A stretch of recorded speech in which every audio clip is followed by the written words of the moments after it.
అనుదిన వాగ్దానం, daily promise. దేవుని నామానికి మహిమ కలుగును గాక. మన ప్రభును ప్రియరక్షకుడైన యేసుక్రీస్తు వర్షభనామంలో మీకు నా హృదయపూర్వక వందనాలు తెలియజేస్తున్నాను. ఈ దినం దేవుని వాగ్దానం, శ్రమ దినమందు ఆయన ఆశ్రయ దుర్గము. నహూము 1:7. యెహోవా ఉత్తముడు, శ్రమ దినమందు ఆయన ఆశ్రయ దుర్గము. తన యందు నమ్మిక ఉంచిన వారిని ఆయన ఎరుగును. ఆపత్కాలమందు ఆయనే ఆశ్రయం. సామెతలు 16:20. యెహోవాను ఆశ్రయించేవాడు ధన్యుడు అని సొలొమోను రాజు చెప్తా ఉన్నాడు. కీర్తన 34:8. యెహోవాను ఆశ్రయించిన నరుడు ధన్యుడు. 10వ. యెహోవాను ఆశ్రయించి వారికి ఏ మేలు కొదువై ఉండదు అని దావీదు మహారాజు కూడా చెప్తా ఉన్నారు.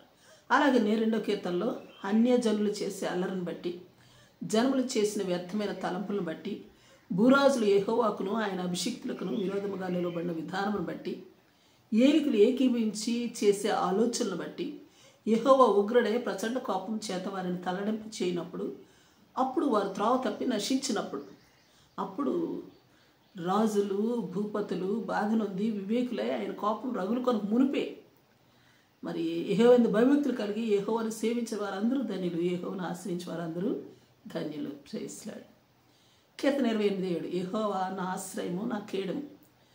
14:6. యెహోవా వారికి ఆశ్రయమై ఉన్నాడు. 28:8. యెహోవా తన జనులకు ఆశ్రయము. 46:1. దేవుడు మనకు ఆశ్రయదుర్గమునై ఉన్నాడు. 9:10. యెహోవా నిన్ను ఆశ్రయించి వారిని నువ్వు విడిచిపెట్టువాడవు కావు, కావున నీ నామం ఎరిగిన వారందరూ నిన్ను నమ్ముకొందురు. 31:19. నరులు ఎదుట నిన్ను ఆశ్రయించి వారి నిమిత్తము నీవు సిద్ధపరిచిన మేలు ఎంతో గొప్పది. 112:7. నీతిమంతుడు యెహోవాను ఆశ్రయించి స్థిరముగా నుండును, వాడు దుర్వార్తకు జడియడు. సామెతలు 35. ఆయనను ఆశ్రయించి వారికి ఆయన కేడము. విలాపవాక్యాలు 3:25. తను ఆశ్రయించి వారి ఎడల ఆయన దయాళుడు. కీర్తన 5:11. నిన్ను ఆశ్రయించి వారందరూ సంతోషించుదురు, నీవే వారిని కాపాడదు గనుక వారు నిత్యము నీ ఆనందమని చేయుదురు. దానియేలు 3:25. వీరి దేవుడు పూజార్హుడు, ఆయన తన దూతనంపి తను ఆశ్రయించిన దాసులను రక్షించెను అని నెబుకద్నెజరును అన్యరాజు తెలియచేస్తూ ఉన్నాడు. షడ్రక్, మేషక్, అబేద్నెగోల గురించి. 2వ దినవృత్తాంతాలు 13:18. ఇశ్రాయేలు వారు ఆ కాలమందు తగ్గింపబడిరు గాని యూదా వారు అబియా రాజుగా ఉండిన దినాల్లో యూదా వారు తమ దేవుడిని యెహోవాను ఆశ్రయించిన హేతువు చేత జయమొందిరి అని దేవుని వాక్కు చెబుతా ఉంది. అలాగే 14:7. యూదా రాజైన ఆస ఇలాగ ప్రకటన చేస్తూ ఉన్నాడు. మన దేవుడైన యెహోవాను మనము ఆశ్రయించితిమి,